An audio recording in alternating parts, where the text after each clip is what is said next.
L'homme est le chef de la femme. Amen. C'est quelque chose que l'Église doit beaucoup répéter.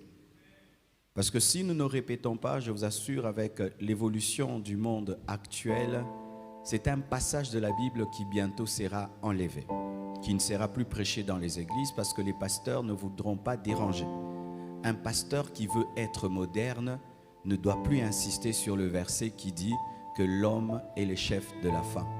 Lorsque tu veux être à la mode, n'en parle pas parce que les femmes n'en veulent pas. Même les femmes chrétiennes ont un problème avec ce verset. Quelle est la sœur ici qui a un problème avec ce verset? Lève la main, on va te délivrer. Mais oui, beaucoup de femmes ont un problème avec ce verset. S'ils étaient là quand on lisait, on écrivait la Bible, vous allez dire Dieu, enlève ce verset. Je ne l'aime pas. Ah oui, beaucoup de femmes n'aiment pas ce verset. Ils aimeraient dire que l'homme est égal à la femme. Oui, l'homme est égal à la femme sur le plan de la foi, mais sur le plan de l'autorité, de la hiérarchie, c'est Dieu qui a déclaré l'homme chef de la femme. Pourquoi? Parce qu'il a créé l'homme avant la femme. Toutes celles qui n'acceptent pas que l'homme est le chef de la femme, donc voulait dire que Dieu a créé d'abord Ève, ensuite il a créé Adam. De deux, si vous ne savez pas, l'autorité de l'homme sur la femme n'est pas fondée sur lui-même. Il est fondé sur sa prééminence sur la femme, dans son existence et dans sa création. Surtout, sachez que l'autorité de l'homme sur la femme est fondée sur l'autorité de Christ sur l'Église et l'autorité du Père sur le Fils. Celui qui s'oppose, ou celle qui s'oppose à l'autorité de l'homme sur la femme, s'oppose à l'autorité de Christ sur l'Église et à l'autorité du Père sur le Fils. Et c'est terrible, mes frères et sœurs. Donc c'est toucher à quelque chose de doctrinal.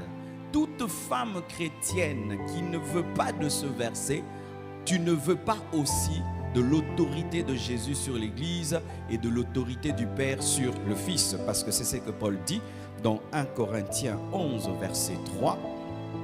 Il dit ceci: « Je veux cependant que vous sachiez que Christ est le chef de tout homme, que l'homme est le chef de la femme et que Dieu est le chef de Christ. » Il y a trois choses qui nous sont présentées: l'autorité de Jésus sur l'Église, l'autorité du Père sur le Fils et l'autorité de l'homme sur la femme.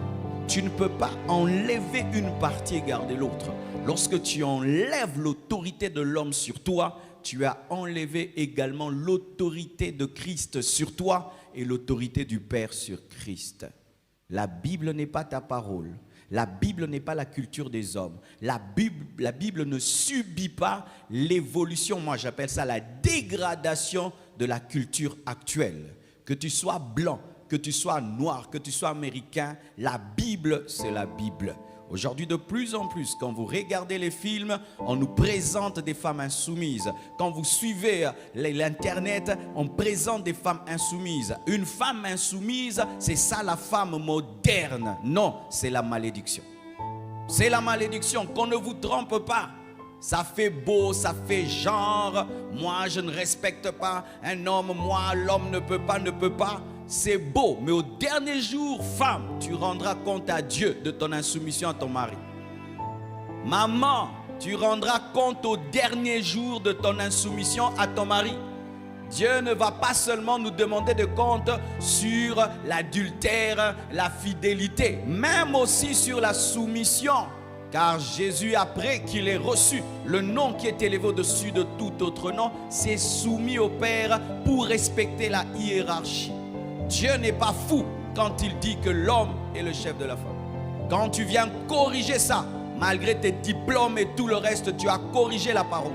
Et beaucoup de femmes sont en train de corriger la Bible dans leur maison. Et tu peux aussi dire ça de ta bouche, mais dans la réalité, tu es insoumise. Beaucoup de femmes sont insoumises, mais elles sont les premières à donner des conseils de soumission aux autres. Et pour que tu connaisses la soumission d'une femme, va demander à son mari. Ne dis jamais, maman, que tu es soumise. C'est ton mari qui est le chef de la femme. Mais il compare maintenant l'amour de Christ à l'amour que l'homme doit avoir. Ainsi encore, un homme qui n'aime pas sa femme renie l'amour de Christ pour l'Église. et renie l'amour du Père pour le Fils. Lorsque tu veux comprendre l'amour que tu dois avoir pour ta femme, tu dois regarder comment Jésus t'aime, comment Jésus a aimé le monde et comment le Père aime le Fils. C'est ainsi que tu dois aimer ta femme. Tout homme qui s'aigrit de sa femme, qui est fatigué de sa femme, qui trompe sa femme, qui bat sa femme, qui rend malheureuse sa femme, est un homme qui est en train de cracher sur l'œuvre de la croix, qui est en train de cracher sur l'œuvre qu'il a sauvée, qui est en train de cracher sur l'image qu'il doit manifester de Christ. Car le monde n'a pas vu cet amour. C'est irréel pour les païens que Dieu puisse aimer les hommes et mourir pour eux. C'est au travers de ton couple que le monde le verra. Et être un chrétien, être un mauvais mari, c'est une insulte au christianisme, une insulte à l'évangile.